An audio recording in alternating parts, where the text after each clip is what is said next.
Fala pessoal, tudo bem?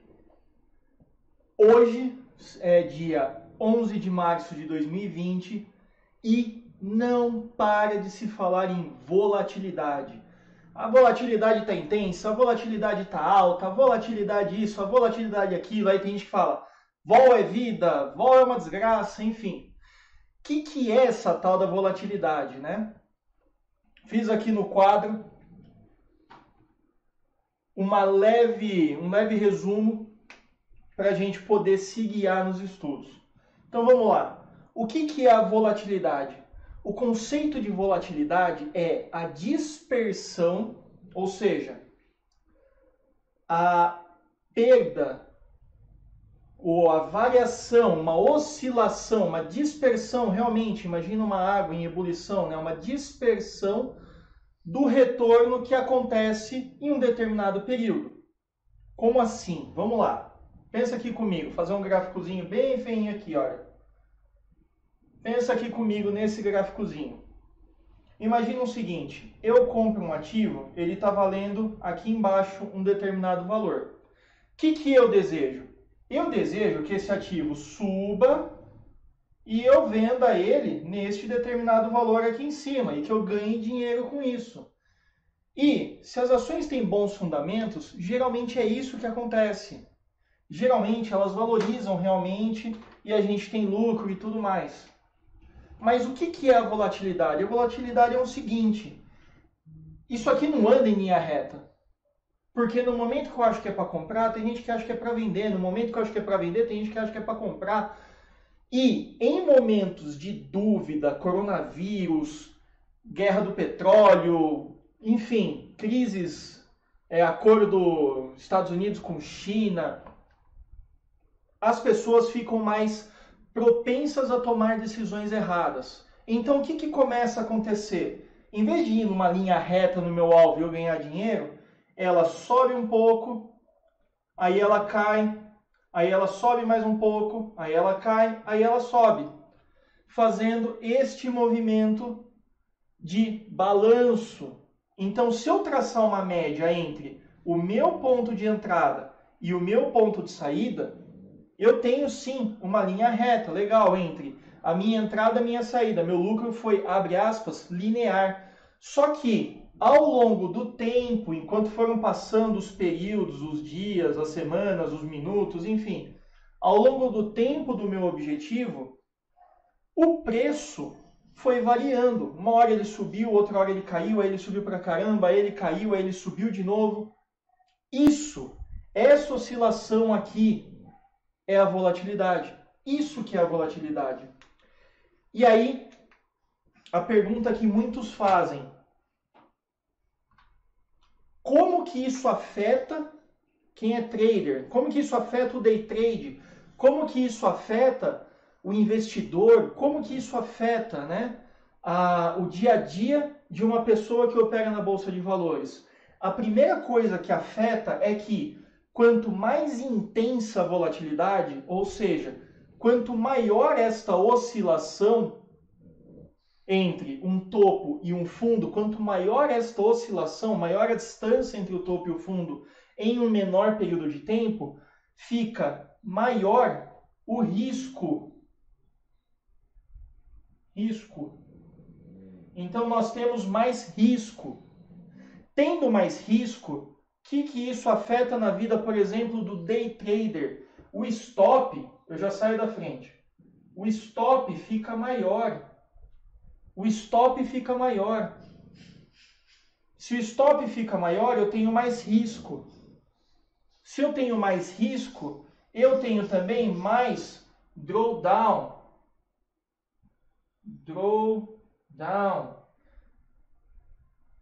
Se eu tenho mais drawdown, isso aqui é um sinal de mais, tá, gente? Ficou torto. Se eu tenho mais drawdown, significa que, junto com a volatilidade, o meu lucro e o meu prejuízo também começam a balançar junto. Então, é uma brincadeira muito nada sadia que o pessoal costuma fazer em grupos de WhatsApp, de quem opera em bolsa e tudo mais, onde eles falam o seguinte: tô rico, tô pobre, tô rico, tô pobre. Um dia eu acordo milionário, no dia seguinte eu acordo pobre. E aí você deve estar perguntando para mim, tá, como que eu identifico a volatilidade? Bom, primeiro, olha o gráfico. A gente está agora num período em que a Arábia Saudita decidiu cortar o preço dos petróleos e subir a produção. Isso fez com que anteontem o petróleo despencasse 30%.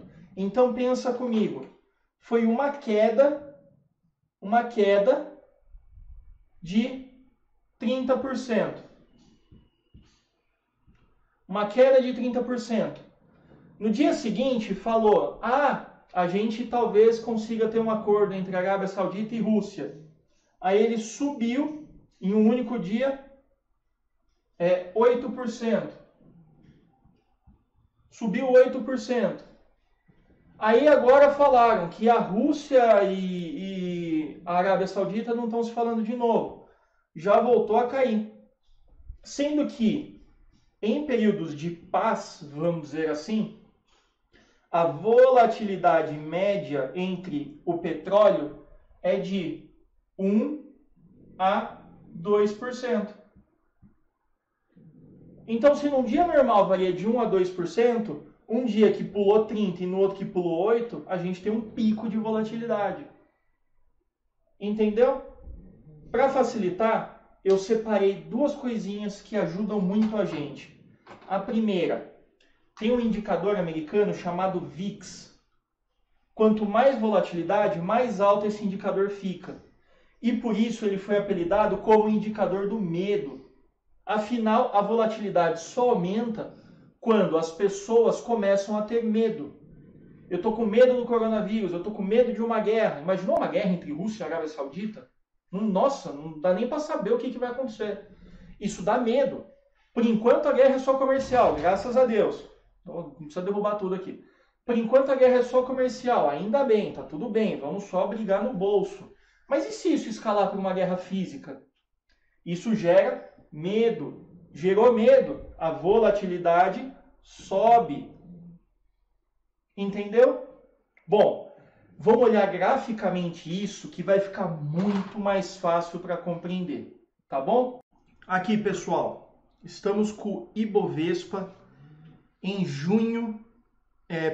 em maio, junho e julho de 2018, que foi um período de baixa volatilidade.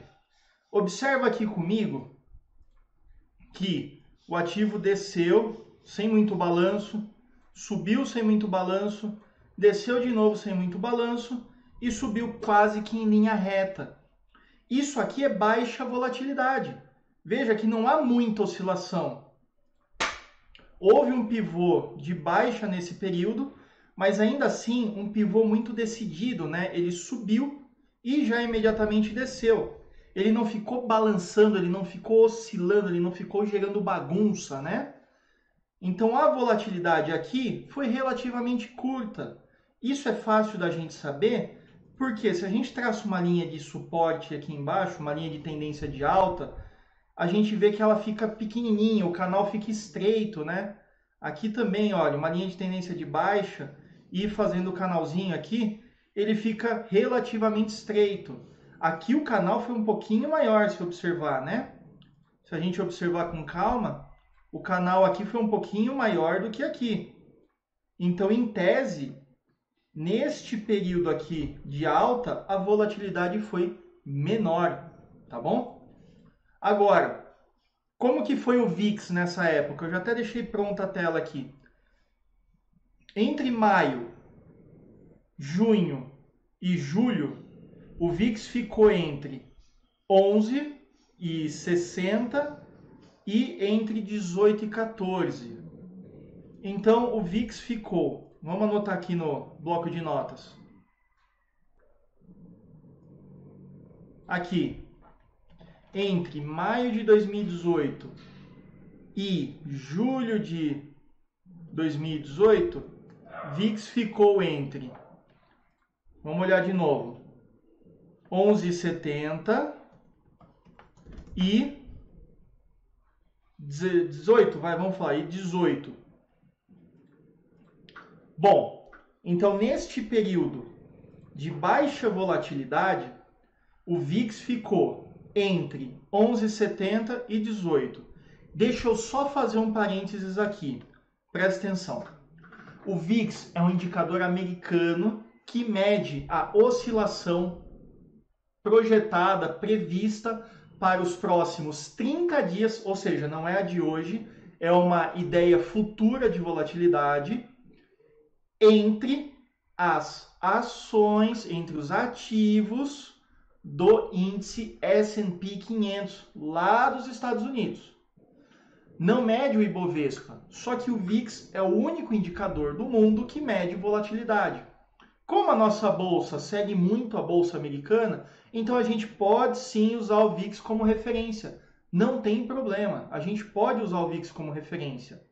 Então, é só ver. A volatilidade no Ibov foi baixa. Deixa eu voltar aqui.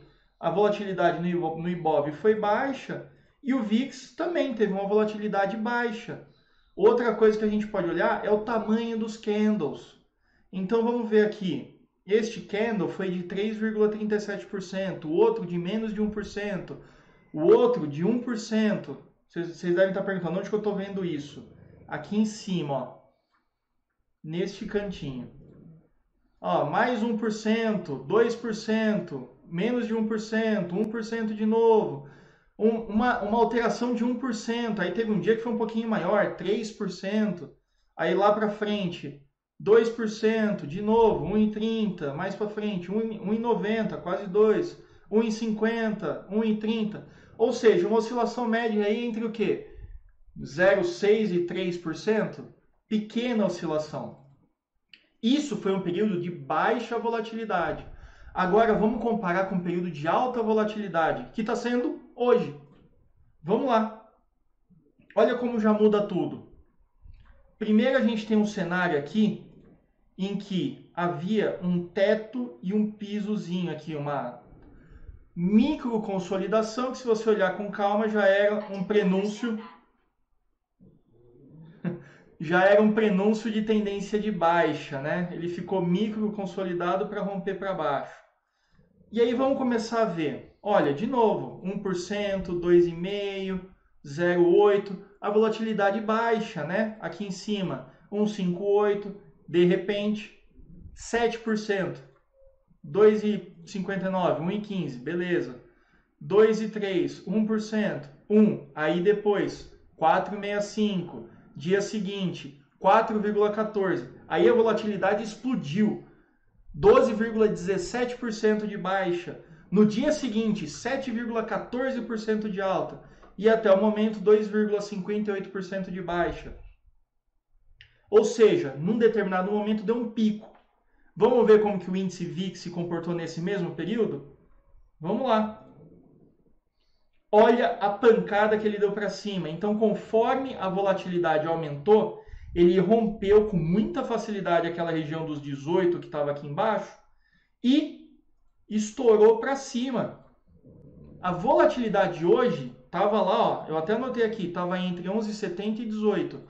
A volatilidade hoje está em 51, está muito mais alta. Ou seja, o caos, a briga está muito mais alta. Né? Ele subiu com muita força aqui. Ele subiu, automaticamente significa que a nossa bolsa também está bagunçada. Agora, vou voltar àquele exemplo. Como que isso afeta o day trader, né? Vamos pegar aqui o índice futuro, índice J20. Vamos colocar aqui nos 5 minutos. Tá bom? 5 minutos. Os stops estão girando em torno de 500 pontos, 600 pontos, 800 pontos um stop. 500 pontos um stop é muita coisa. Agora, se a gente for num dia de baixa volatilidade, voltar aí no passado, aqui, um stop de 200 pontos, bem mais barato. Olha esse aqui então, 160 pontos de stop. Aqui, no dia 4 de março, quando ainda não estava tão caótico, 300. Opa. Aqui, 200 pontos. Vamos voltar mais no tempo então. Vamos mais para trás lá, quando estava mais tranquilo, em janeiro. Janeiro esse contrato ainda não estava muito ativo. Aqui. Fevereiro já estava um pouquinho. Stopzinho, 200 pontos. Esse, 180 pontos. Hoje está como? Aqui, por exemplo, quem quis vender nessa resistência, 724 pontos. Ficou mais caro. Olha só Petrobras. Petrobras foi a mais afetada, né? Vamos colocar aqui no gráfico diário. Olha isso. Olha como a volatilidade pegou pesado. Ela estava numa consolidaçãozinha, assim como o Ibov, né? Mas até então, oscilações aí de 1,32%. Então, qual seria o stop dessa compra? Seria mais ou menos, se fosse cair, né? Seria mais ou menos 3%, 4%. Aqui em cima, quando estava mais tranquilo, ó, nesse 9,1 de compra aqui. Olha que bonitinho, 2%. Agora, como que está a volatilidade hoje? Vamos pegar, por exemplo, esse 9,3 de venda. Risco de 7%. Aumentou o risco, 7%. E como que isso afeta já o investidor de longo prazo, né? Primeiro que você já assusta. Você vem de um cenário em que você estava ganhando dinheiro, tudo bem que Petrobras é meio lenta para subir, mas estava subindo, e aí, vamos contar aqui, 1, 2, 3, 4, 5, 6, 7, 8, 9, 10, 11 dias. Em 11 dias você perdeu, mais ou menos, óbvio, 42%. Você perdeu 42%. Para o papel subir da onde ele estava, que foi mais ou menos aqui, até lá em cima, levou 391 dias. E aí, em 11 dias, devolveu o lucro de mais de um ano de alta. Isso é alta volatilidade. Tem gente que ganha muito dinheiro com alta volatilidade e tem gente que foge dessa alta volatilidade. Vai do perfil de cada um, tá bom? Por isso que lá no comecinho eu falei, tem gente que fala que vol é vida e tem gente que fala que volatilidade é hora de ficar de fora. Vai do seu estilo operacional. Espero que você tenha entendido muito bem o que é a volatilidade. Peço, por favor, deixe o seu like, dá o seu joinha, se inscreve no canal se você ainda não é inscrito, ativa o sininho para receber novos vídeos. Agora que eu comprei uma lousinha, eu vou fazer um monte de vídeo ensinando o que eu gosto de ensinar. E, por favor, se você puder, é um pedido meu, gostou desse vídeo, aprendeu coisa nova? Me ajuda a divulgar o canal, copia aí nos grupos que você participa, comenta aí no Instagram, no Facebook, me ajuda a divulgar, tá bom? Isso me dá ânimo e anima qualquer um, né? Ter um like, ter novos inscritos, ver as pessoas comentando que gostaram, ver que as pessoas aprenderam, ver que o que a gente está ensinando chega até você. E é o que eu peço em troca. Me ajuda a divulgar o canal, que eu vou continuar sim gravando novos vídeos e tudo mais. É um prazer, adoro dar aula e eu espero de coração que você tenha entendido muito bem o que é a volatilidade. Ela pode ou não ser perigosa, mas o importante é você entender o que é e agora consiga identificar ela e também acessar lá o VIX. Rapidinho, é só acessar o site TradingView aqui na tela, TradingView, faz o login lá, aí tem o botãozinho do gráfico, vai aparecer aqui. Aqui em cima é só digitar VIX, bem no cantinho superior esquerdo. Digita VIX, como é um índice americano, ele não aparece nos nossos aplicativos brasileiros, né? Então o TradingView ele pega da bolsa do mundo todo. Você também pode ver o VIX pelo investing.com. Se você tem o terminal da Bloomberg, você consegue ver o VIX também. Enfim, espero que você tenha gostado. Lembra só de novo, deixa seu like, curte o canal, se inscreve no canal, ativa o sininho e se puder, peço que compartilhe esse vídeo com os seus conhecidos, tá bom? Dúvidas? Deixa aqui no comentário e me segue lá no Instagram que eu estou sempre postando conteúdo novo, beleza? A gente se vê no próximo vídeo.